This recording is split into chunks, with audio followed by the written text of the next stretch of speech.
Bonjour à toutes, bonjour et bonjour à tous. Nous sommes ravis aujourd'hui de pouvoir échanger avec Franck Ingels. Vous êtes directeur de la distribution au sein de la société de gestion Intergestion Diffusion. On est ravis de pouvoir échanger avec vous aujourd'hui, Franck, Merci avec Jonathan. ce projet, ce projet de Crystal Rent, une SCPI qui est plutôt orienté dans le commerce. C'est pour ça que voilà, on est dans cette logique-là avec le fond d'écran que j'ai. Qu'est-ce que vous pouvez nous dire justement sur cette SCPI Crystal Rent, Franck? Alors j'adore ce fond d'écran, Jonathan, parce qu'on est vraiment des pionniers, nous, et maintenant une référence en matière de murs commerciaux, en investissement SCPI. La logique de Crystal Rent, ça a toujours été d'investir dans les grandes enseignes de distribution qui ont une bonne stratégie et une stratégie résiliente face au digital et face aux nouvelles tendances de consommation. Donc voilà, ça c'était l'ADN principal de Crystal Rent. Et ça a été précieux dans cette crise Covid, notamment d'être avec des grandes enseignes et avec des secteurs robustes. On va y revenir. Ouais, donc quelque part, voilà, c'est cette logique de différenciante qui permet de ne pas être voilà, sur, on va dire, sur un commerce qui a peut-être, pour certains comment dire, qui ont fermé. Comment s'est passée cette période de confinement, post-confinement, la reprise d'activité? Parce que quelque part, c'est un test en grandeur nature pour l'ensemble des gérants de SCPI. Et C'est vous, vrai. quelle a été la réaction de votre SCPI, Franck? C'est vrai qu'on avait tous des stress tests dans nos tiroirs. Là, on les a eus en vrai. Ça a aussi généré des opportunités. Je dirais qu'on s'en est servi, nous, pour accélérer dans la même stratégie qu'on avait antérieurement, en maximisant, les acquisitions. Et donc, l'année 2020 va être une année historique d'acquisition pour Crystal Rent. On aura doublé la mise, hein. On va faire 2 fois plus d'acquisitions cette année que l'année dernière. Et on les a focalisés sur ce qui marchait déjà bien dans Crystal, c'est-à-dire la distribution alimentaire, la jardinerie, et principalement la distribution alimentaire. Donc, on a 115 millions d'euros d'acquisitions qui vont être engrangés là, quasiment déjà signés ou mi-novembre. Donc, une belle perspective. Et dans ce qu'on a vu le plus résistant, hein, finalement, dans cette crise, l'alimentaire, les commerces de distribution alimentaire, sur lesquels on a beaucoup investi. Si je dois donner un éclairage, notre mécanique, c'est de signer avec des grands groupes. Donc, on n'a pas eu trop de problèmes de recouvrement, hein, d'annulation de loyer, etc. Pas du tout. De report de façon marginale aujourd'hui. Plus de 83% d'encaissement au troisième trimestre, c'est quand même une mécanique qui nous a quand même bien protégés, 100% sur les autres trimestres. Donc, on est fort là-dessus. Et la distribution alimentaire, pour nous, c'est quoi? C'est le soft discount. Les Aldi, Lidl, ça marche toujours très bien et c'est, même en cas de crise économique, très résilient. On a investi aussi cette année dans des marques de commerce de proximité, un peu à l'instar de ce fond d'écran. On sait que ça fonctionne encore mieux dans le contexte d'aujourd'hui. Les Carrefour Contact, les Monoprix, bah, ce commerce pas loin de chez nous.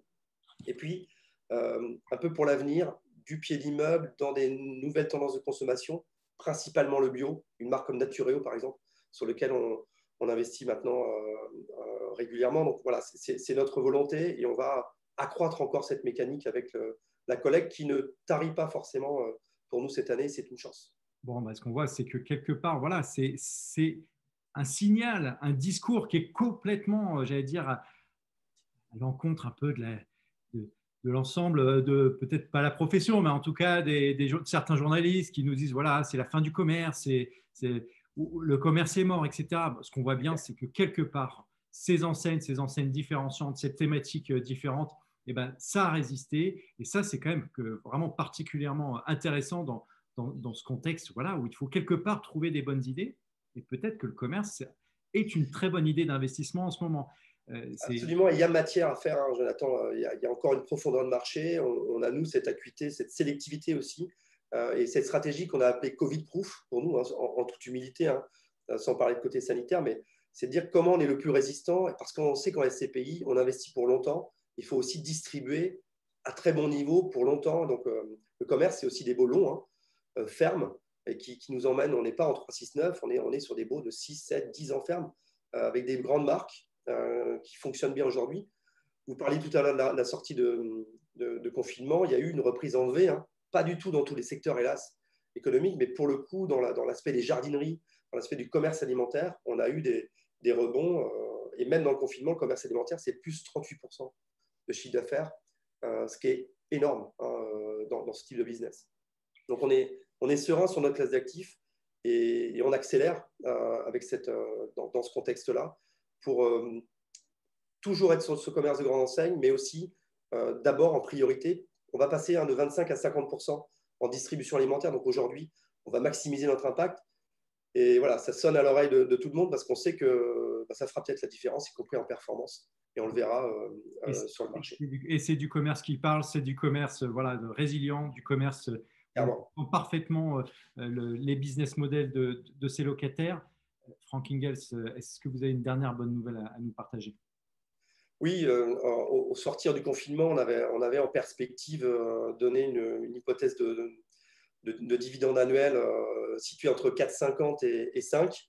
Aujourd'hui, avec cette mécanique de bon recouvrement des loyers, ce niveau d'acquisition, on rehausse nos perspectives avec un plancher qui n'est plus à 4,5 mais à 4,75, ce qui sera sans doute bien au-dessus du marché. Et on met tout en œuvre, hein, ça sera serré, mais on met tout en œuvre pour délivrer les 5% entre guillemets habituels de Cristal, puisqu'on a donné 5% depuis l'origine en 2012 chaque année à nos associés. Donc on reste très agressif et très positif sur cela et on rehausse notre perspective de dividende minimum, en tout cas sur une année historiquement complexe. Bon, en tout cas, voilà, des bonnes nouvelles à nous partager. On le rappelle, Crystal Rent est accessible à partir de une part, un peu plus de 1236 euros, c'est ça pour être… Absolument, belle précision, c'est exactement ça. Voilà, et en VIP, donc c'est les versements, j'allais dire, les versements programmés, l'investissement programmé. C'est important de le rappeler que l'investissement SCPI, c'est un investissement long terme. Investir 50 euros par mois pendant toute sa carrière professionnelle pour bénéficier d'un capital le jour où on part à sa retraite, de revenus complémentaires, c'est une bonne chose. Voilà, on était avec Franck Ingels, vous êtes donc directeur de la distribution voilà, au sein d'Intergestion, société de gestion REIM, Intergestion REIM. On vous remercie beaucoup, Franck, pour cet échange. Merci, Jonathan. À très bientôt. Merci à tous. À très vite. Merci. Merci, Franck. À bientôt.